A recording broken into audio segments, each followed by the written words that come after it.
की गुफा में माता पार्वती जी को जब अमर कथा कह रहे हैं, तो अमर कथा कहते हुए शंकर भगवान ने उसी समय पार्वती जी से कहा, पार्वती जितने भी जीव हैं, जितने जलचर थलचर वायुचर जो भी यहाँ पर है, सबको भगा करा, मैं तुझे अमर कथा सुनाऊंगा। पार्वती जी करने लगी, अमर कथा मुझे सुनाओगे तो इनसे क्या तकलीफ है? नहीं पार्वती, किसी को अमर कथा नहीं सुनाऊंगा, तेरे को सुनाऊंगा। तो पार्वती जी ने कहा, पशु पक्षियों से तकलीफ क्या?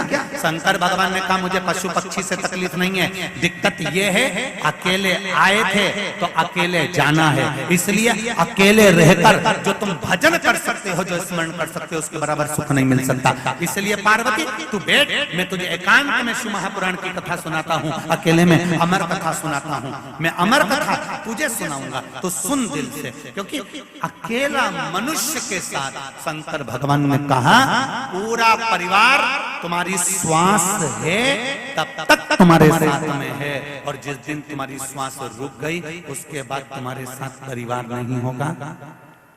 जो तुमने दान किया है, जो तुमने शिव महापुराण की कथा सुनी है, जो तुमने एक लोटा जल चढ़ाया है, जो तुमने बेलपत्री चढ़ाई है, वो तुम्हारा पुण्य तुम्हारे साथ अंतिम बिंदु तक जाएगा, कोई नहीं अंत तक।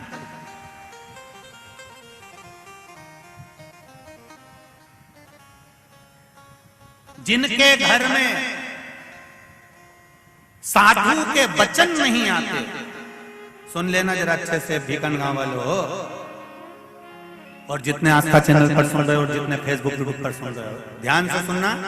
जिनके घर में साधु के वचन नहीं आते, जिनके घर में गुरु के वचन नहीं आते, जिनके घर में साधु के वचन प्रवेश नहीं करते, वचन नहीं आते, उन्हीं के घर में सल्फास की गोली आती है,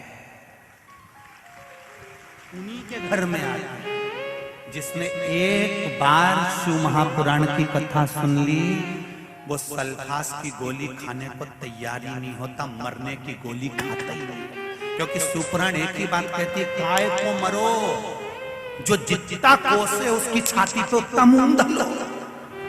शिवपुराण क्यों मरे हम? जरा सा दुख आ गया, हम तकलीफ में आ गए, मैं तो मर जाऊं तो अच्छा, मेरे पति ने मेरा साथ छोड़ दिया, मैं मर जाऊं तो अच्छा, मेरी पत्नी मेरे को अदालत में ले जाकर खड़ी कर दी, मैं मर जाऊं तो काय को मरे, छाती पे मुंह डाल।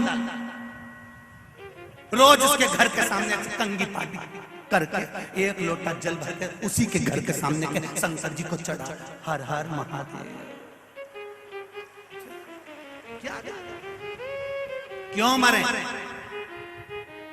बड़ा दुख मिल गया, बड़ी तकलीफ हो गई, गुरुजी व्यापार में घाटा लग गया, हम तो पूरा परिवार मर जाएंगे, हमारा तो पूरा कर्जे में डूब गए, हम तो मर जाएंगे। क्यों मरना?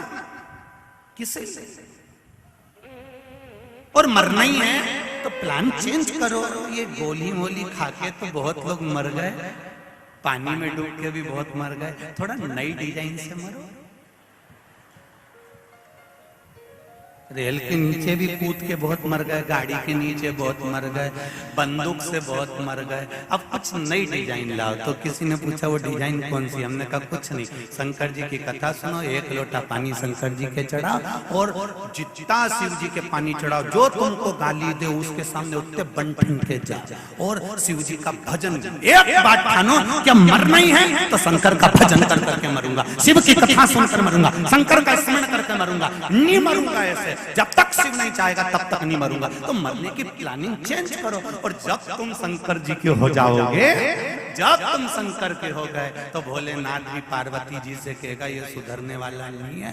पार्वती जी बोली बेचारा तपस्या कर करके मर जाएगा, कुछ करो। शंकर भगवान बोलेंगे अरे पार्वती ऐसे मरने नहीं दूंगा, मेरा है तो चिंता मत कर, और भजन करवाऊंगा, और भजन करवाऊंगा, और मरने क्या मरो मरो सब कोई कहे, मर के देखे कोई, मरो तो ऐसा मरो कि फिर संसार में जन्म ना होई। अगर मरने का प्लान बनाया है तो निवेदन है, कहीं जाकर मत मरना, भगवान का भजन करते रहना, कीर्तन करना, स्मरण करना, मंत्र जाप करना, शिव जी के मंदिर में सफाई करना, एक लोटा जल चढ़ाना, शंकर का अनुमोदन करना, शिव भक्ति में डूबे रहना। जब मौत आएगी तब मरेंगे, नहीं मरना। जा प्लानिंग चेंज।